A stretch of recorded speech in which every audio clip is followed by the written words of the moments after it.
Teacher Nurjila. Oke. Offline BM dia punya cerita. Oke, oke, terima kasih Madam. Boleh dengar suara saya kah? Lain dalam panitia bahasa Melayu lah penggunaan modul dan buku teks. Tapi sebelum itu kita akan imbas kembali dululah apa sebenarnya yang dimaksudkan dengan PDPR secara luar talian ini. Mungkin ada ya, di antara kita yang sudah lupa konsep dia kan. Ini dia punya konsep pelaksanaan PDPR secara luar talian ataupun offline ini pelaksanaannya berlaku apabila murid belajar menggunakan peranti seperti komputer ribah, tablet atau telepon pintar tanpa capaian internet, tanpa capaian internet ya. Dan pembelajaran juga boleh berlaku apabila murid belajar menggunakan buku teks ataupun bahan pembelajaran lain. Jadi dalam PDPR offline ini juga berlaku jugalah proses muat turun di mana guru muat turun bahan PDP dalam bentuk video, slide atau nota daripada sumber PDPR online lah, daripada sumber PDPR online itu ketika ada capaian internet dan diberikan kepada murid melalui medium komunikasi yang sesuai lah. Dan yang ketiga, tempo guna peranti. Guru perlu menetapkan tempo masa penggunaan peranti ataupun screen time itulah secara luar talian dengan mengambil kira pandangan ibu bapa. Jadi untuk mendengar rendah ini yang dicadangkan oleh KDM lah berdasarkan kepada garis panduan kesihatan yang dikeluarkan oleh WHO untuk mendengar rendah hanya 2 hingga 3 jam sehari saja, manakala menengah atas 3 hingga 4 jam sehari. Itu untuk tempo guna peranti lah. Baik, kita teruskan kepada inilah saya punya isi pada hari ini.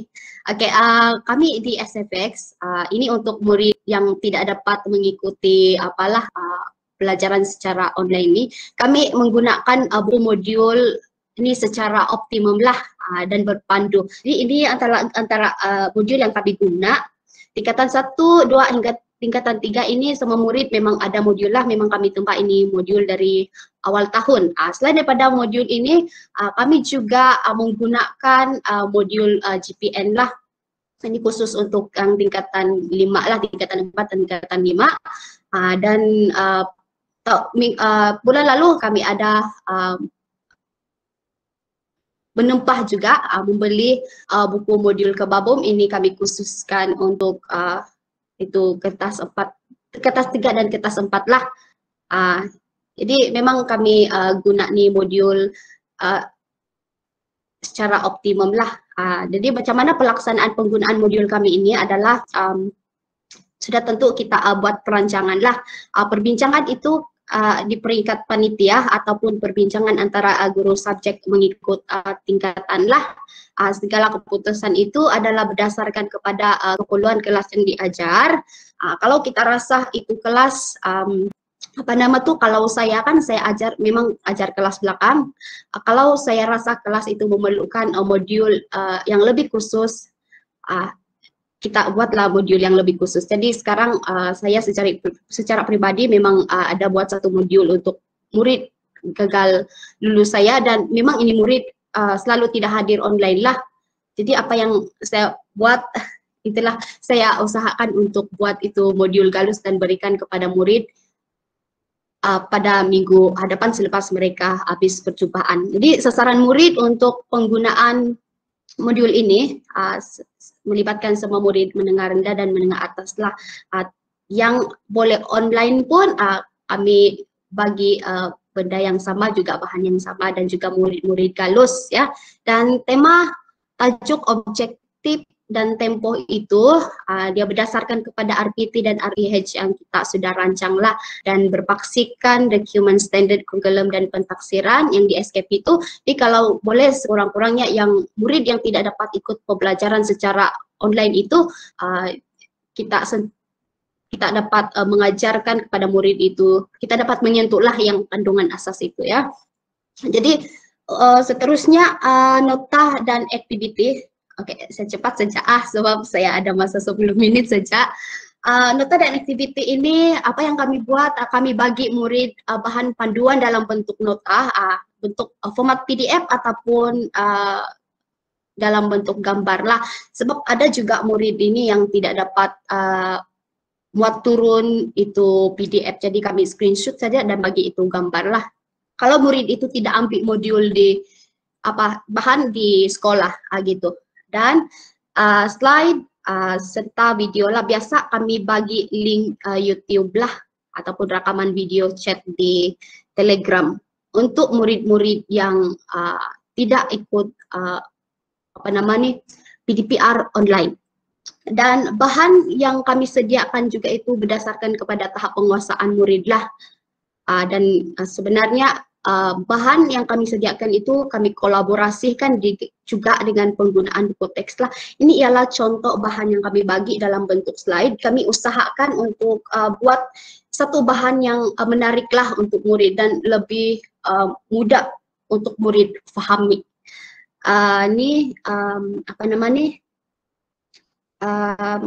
Cara analisis karangan, kita bagi dia paduan step by step lah. Gitu, saya teruskan. Ini antara contoh lain. Kita juga sangat menekankanlah teknik menjawab ini kepada murid-murid yang tidak pandai ikut kelas ataupun memang dia tidak dapat online atas kekangan tidak ada data dan memang dia tinggal di kawasan yang tidak ada capaian internet. Jadi kami bagi inilah bahan. Tengok panduan menjawab soalan 6 dan soalan 7. Minta maaf, saya punya ini lebih kepada perkongsian untuk panitia bahasa Melayu lah. Oke, ini dia bagaimana cara untuk menjawab soalan pemahaman, bagaimana cara untuk menjawab soalan rumusan. Jadi kami bagi mereka panduan dia, langkah demi langkah dan beserta jawaban. Dan kami usahakan juga untuk menyediakan bahan panduan menjawab modul itu dengan lebih menarik dan terperinci lah, beginilah rupa bentuk dia. Dan kalau kita lihat di sini rujukan tambahan, dalam nota ataupun bahan panduan yang kami bagi kepada murid itu kami letak juga lah rujukan tambahan di sini supaya murid-murid yang tidak ada capaian internet, yang tidak dapat mencari bahan melalui internet itu kan, mereka boleh rujuk itu buku teks. Kita bagi arahan sajalah buku teks tingkatan 5 tema 4, mereka akan baca lah tuh. Dan ini kita sediakan teknik kepada murid. Ini cara untuk menganalisis fokus dalam kata kunci ataupun kata kunci bahan dalam karangan respon terhad lah untuk subjek bahasa Melayu ya. Seterusnya pentaksiran. Pentaksiran secara bertulis sahajalah, guru akan menyemak hasil tugasan murid dalam bentuk hard copy. Kalau murid itu hantar tugasan di sekolah lah ataupun soft copy, biasa yang ini murid ada juga tugasan murid itu kan yang sudah sebulan berlalu baru mereka hantar kan. Jadi kita semak sahaja, kita tahu sepakat mana kemampuan ataupun tahap penguasaan murid itu dalam satu-satu topik. Jadi kalau murid itu hantar melalui aplikasi WhatsApp ataupun Telegram, begini sajalah kita tanda. Mungkin semua cikgu-cikgu di 10 pun buat benda yang sama juga kan, sebab saya punya perkongsian ini pun yang paling mudah sudah ya. Ini pentaksiran kita buat kalau kita menanda tuh kan, kita bagilah sedikit ulasan dan bagi juga lah sedikit kata-kata semangat kepada murid. Ada yang lain nih saya tidak sempat bagi kata-kata semangat sebab ini yang di sebelah sini nih memang saya semak melalui WhatsApp saja. Jadi kalau semak melalui WhatsApp itu agak leceh lah. Kalau semak melalui aplikasi Telegram lagi bagus gitu. Tapi kalau murid yang hantar di sekolah tuh yang hard copy itu pun bagus juga lah sebab kita boleh langsung semak menggunakan pen gitu. Oke, edaran, bagaimana cara edaran bahan ini modul berpandu tuh diedarkan secara pandu lalu lah di sekolah. Biasa kami buat di Gate 2 lah ataupun di pondok pengawal keselamatan atau dimuat naik melalui aplikasi WhatsApp dan Telegram. Murid muat turunlah itu bahan ketika ada capaian internet. Kalau serahan pula, serahan hasil tugasan adalah secara pandu lalu juga di Gate 2 ataupun di Pondok Keselamatan Sekolah, atau dimuat naik oleh murid melalui aplikasi WhatsApp dan Telegram ketika ada capaian internet. Ketika ada capaian internet ini khusus untuk murid-murid yang tidak dapat mengikuti PDPR online lah. Ini antara gambar yang sempat ditangkap semasa proses pengedaran bahan. Jadi setiap murid itu dia ada 2 file lah. 2 file, 1 file untuk 2 minggu bahan untuk 2 minggu PDPR, dan file yang kedua itu bahan untuk minggu seterusnya. Jadi minggu yang pertama kami serahkan file itu kepada murid. Itu ialah bahan yang pertama lah. Lepas 2 minggu itu, habis 2 minggu, murid akan pergi ke sekolah untuk menyerahkan mereka punya hasil tugasan. Dan pada waktu tersebut juga kami guru-guru memberikan bahan edaran yang seterusnya lah. Bukan subjek bahasa Melayu saja sebenarnya, tapi semua subjek untuk semua tingkatan. Tapi cara ini tidak berlanjutan lah disebabkan kita punya keadaan hari itu kan, yang PKP diperketat. Jadi kami terpaksa hantar sajalah melalui itu aplikasi WhatsApp ataupun Telegram. Oke, seterusnya saya pergi kepada penggunaan buku teks dalam PDPR. Walaupun kaedah ini memang kaedah yang orang bilang ketinggalan sudah, tetapi saya rasa penggunaan buku teks dalam PDPR secara offline ini masih relevan lah.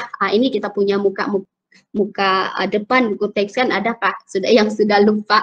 Oke, jangan kita lupa ini muka depan buku teks kita guna juga walaupun kita dalam tempo PDPR ini. Oke, kenapa kami masih menggunakan buku teks ini dalam PDPR offline, khususnya yang murid-murid tidak dapat mengikuti pembelajaran secara online tuh, sebab buku teks ini dia ada kelebihan lah, ada kelebihan. Apa kelebihan buku teks itu? Dia akan menjadi kita gunakan dia sebagai bahan bantu mengajar kita lah untuk proses merancang organisasi dan maklumat serta aktiviti dalam PDPC ataupun PDPR. Dan buku teks ini sumber rujukan terbaik kita untuk kita dan juga untuk murid. Kenapa? Sebab kita paham juga kan murid ini bukan semuanya mampu untuk membeli rujukan, untuk top up data kan. Jadi kita gunakan sebaik-baiknya buku teks itu untuk murid-murid yang tidak dapat mengikuti PDPR secara online lah. Yang ketiga ialah sumber maklumat yang seragam. Kalau kita lihat kita punya buku teks itu kan memang dia disusun secara seragam sudah.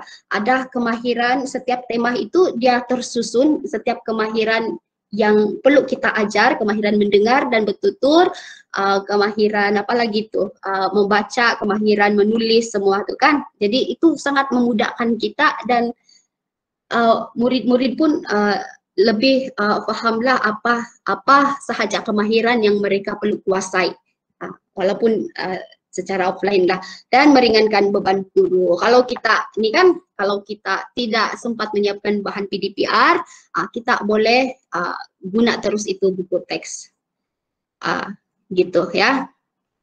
Dan soalan-soalan peperiksaan juga dibuat berdasarkan buku teks lah. Ini kita ingatkan kepada murid kita, bukan murid yang offline saja, yang online pun kita kena ingatkan juga untuk membuka buku teks itu sekali-sekala supaya mereka lebih tersedia apabila menjawab soalan-soalan peperiksaan, sebab tema-tema yang akan dikeluarkan dalam peperiksaan itu memang dia merujuk kepada tema yang dalam DSKP itulah dalam buku teks ini. Ini untuk subjek bahasa Melayu, sorry. Oke. Antara lain kelebihan kenapa kami menggunakan buku teks ini dalam PDPR offline murid-murid, sebab dia mempunyai gambar yang menarik, ada graf, ada peta, ada bahan-bahan ilustrasi, jadi dia sangat memudahkan murid-murid offline ini untuk memahami lah Cuma kita perlu beri sedikit penerangan dan juga arahan bahan panduan lah, begitu. Oke, ini antara contoh yang saya buat. Ini bulan 3 lalu lah saya buat. Jadi disebabkan saya mengajar di kelas belakang, jadi kalau saya buat dia punya activity ini kan, yang activity untuk guru-guru bahasa Melayu SMK 10, mungkin ada yang masih tidak tahu lah, mungkin saya kongsikan sedikit. Ini saya dapat daripada Cikgu Juilis juga masa perkongsian hari itu. Yang ini kalau activity 1 dan 2 tidak nampakkan. Activity 1 dan 2 ini kan sebenarnya kita wajib sentuh ini masa kita mengajar. Yang ketiga ini terpulang kepada kita. Jadi tapi saya mengajar kelas belakang, saya coba untuk ini sajalah sentuh activity nomor 1 dan nomor 2 itu untuk murid saya. Jadi saya buatlah macam ni dalam bentuk modul juga lah sebenarnya. Tapi ini memudahkan murid-murid yang orang bilang yang lemah lah. Kalau kita suruh saja murid buka buku teks ni dan buat tugasan, memang mereka tidak boleh. Jadi kita sediakanlah, kita coba usahakan untuk menyediakan bahan panduan terbaik kepada murid kita lah, terutama yang offline tuh. Dan yang seterusnya ialah ini contoh juga lah, contoh dia kita letaklah di sini. Yang ini saya hantar di pondok pengawal lah, pondok pengawal dan bagi kepada murid. Tempo tugasan disiapkan, kita tetapkan 17 hingga 21, maksudnya 1 minggu lah. Saya letakkan juga objektif pembelajaran di sini supaya murid yang offline itu dia tahu apa yang dia perlu capai. Contoh di sini, murid dapat melengkapkan kerangka kerangan pasang siap yang sudah disediakan. Yang sudah disediakan. Jadi inilah panduan murid, apa yang dia perlu capai pada hari tersebut ataupun pada masa tugasan ini disiapkan.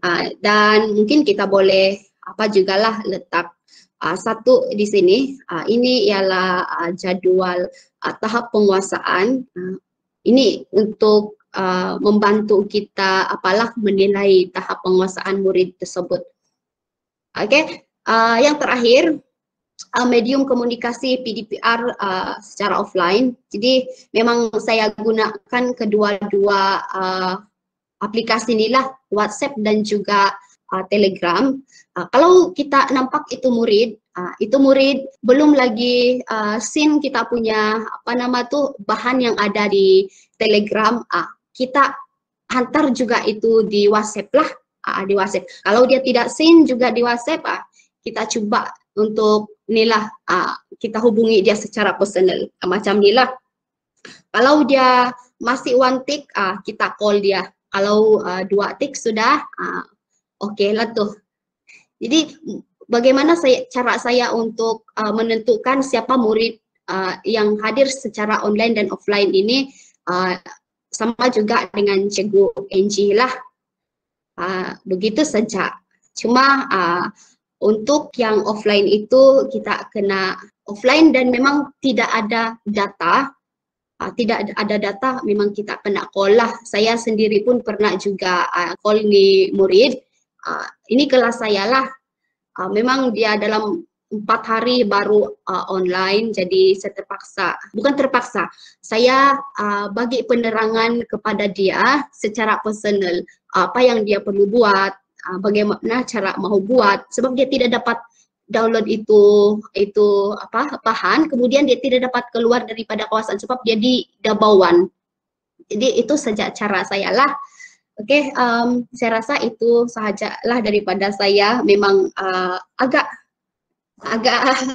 cepat dan perkongsian saya biasa-biasa saja. Guru-guru SMP 10 lagi hebat nih kalau berkenaan dengan PDPR offline. Oke, saya rasa itu saja daripada saya, Madam. Ya, thank you Cikgu Jill, nih guru baru kita yang paling bersemangat nih ya dari SMK Antabuan. Dan sharing dia pun memang Saya pun banyak baru tahu lah nih apa yang mereka buat. So tahniah. Tapi tips menggunakan buku teks tuh kita kena apa ini serius tentang perkara ini lah, sebab saya diberitahu oleh pemeriksa kertas bila guru-guru menggubal soalan, terutama SPM kan, mereka hanya dibenarkan bawa 2 buku saja masa gubal soalan SPM. Buku teks tingkatan 4, buku teks tingkatan 5. Ya, tiada, dia orang tiada apa itu bahan lain. Jadi dalam SPM nanti pun memang kebanyakan soalan yang keluar memang berdasarkan buku teks. Jadi jadikanlah buku teks itu kita punya kitab, ya, untuk bantu murid. Oke, seterusnya Cikgu Timothy dijemput untuk sharing. Cikgu Timothy, adakah Cikgu Tim di sini? Kalau tidak menjawab, kita terus overtake dia dengan Ustadz Sofwan.